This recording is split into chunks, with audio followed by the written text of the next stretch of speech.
Party. विपक्ष पर BJP की बड़ी सियासी सर्जिकल स्ट्राइक है और कई विपक्षी नेताओं ने भारतीय जनता पार्टी का दामन थामा है।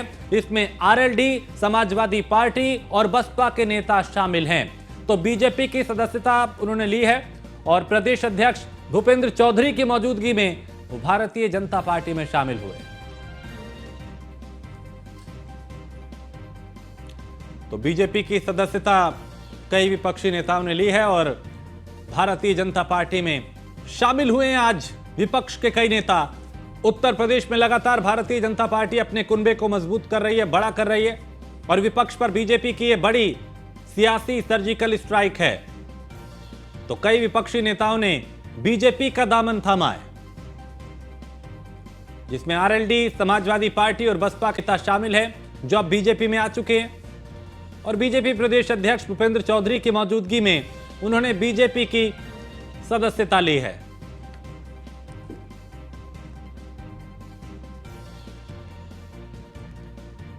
और इस खबर पे ज्यादा जानकारी हमारे संवाददाता मनीष देंगे। मनीष, आज कई दलों के कई नेता भारतीय जनता पार्टी में शामिल हो गए, उसमें से कौन से प्रमुख नाम हैं जो मतदाताओं को चुनाव में प्रभावित कर सकते हैं?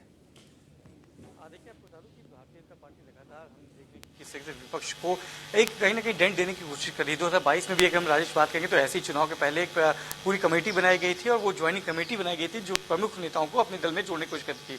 हालांकि अभी थोड़ा समय है चुनाव के लिए। भारतीय जनता पार्टी आगामी 2024 की शुरुआत कर रही है, पर जिस तरह से हम बात करेंगे एनडीए में शामिल हुए हैं, राजभर उसके बाद दारा सिंह चौहान समाजवादी पार्टी से आए थे और आज पूरब से लेकर पश्चिम तक आप देखेंगे तो लगातार जो अपनी कंधे बढ़ाने की कोशिश की गई है वो एकदम सटीक आपको देखते हुए नजर आएगी। साहब सिंह सैनी आते हैं, पूर्व कैबिनेट मिनिस्टर हैं और हमने देखा था किस तरीके से समाजवादी पार्टी के बड़े नेताओं में से एक आते थे। उन्होंने आज भारतीय जनता पार्टी के साथ लिया। साथ से राजपाल सैनी जो कि पूर्व बसपा के सांसद रहे हैं, समाजवादी पार्टी में भी रहे हैं, कदावर नेता रहे हैं, मंत्री रहे, उन्होंने भारतीय जनता पार्टी का दामन थामा है। साथ ही साथ आपको बता दूं कि अगर पूर्वांचल से बात करेंगे तो सुषमा पटेल जो कि समाजवादी पार्टी से विधायक रही हैं, उन्होंने आज पार्टी का दामन थामा है। जगदीश सोनकर विधायक रहे हैं, उन्होंने पार्टी दामन थामा है।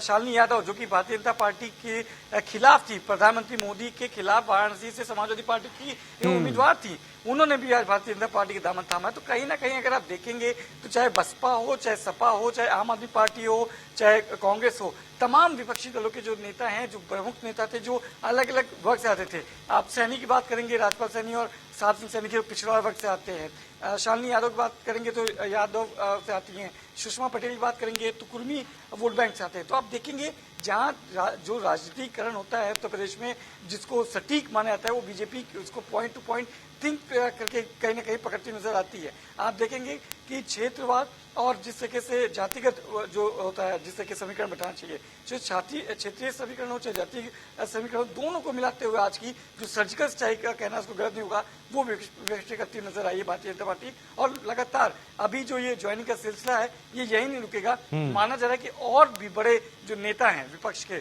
उनको भी लाने की कवायद की जा रही है। तो सबसे इंपॉर्टेंट अगर आप देखेंगे डेंट देखेंगे तो 5 से 7 नाम है जो समाजवादी पार्टी से आते हैं, आरएलडी से आते हैं, बहुजन समाज पार्टी से आते हैं, आम आदमी पार्टी से आते हैं। तो ये वो नेता हैं जो विपक्ष के कहीं ना कहीं उम्मीदवार थे या सांसद रहे हैं, विधायक रहे हैं। तो कहीं ना कहीं मजबूत एक बड़ा चेहरा जो अपने क्षेत्र में अपनी जो जाति समीकरण है उसमें फिट बैठते नजर आते हैं। तो अब देखना होगा भारतीय जनता पार्टी अपना को बढ़ा रही है और कितना बढ़ता है ये थोड़ी नजर बिल्कुल आने वाला वक्त ये बताएगा। चलिए, बहुत शुक्रिया मनीष इस तमाम जानकारी के लिए।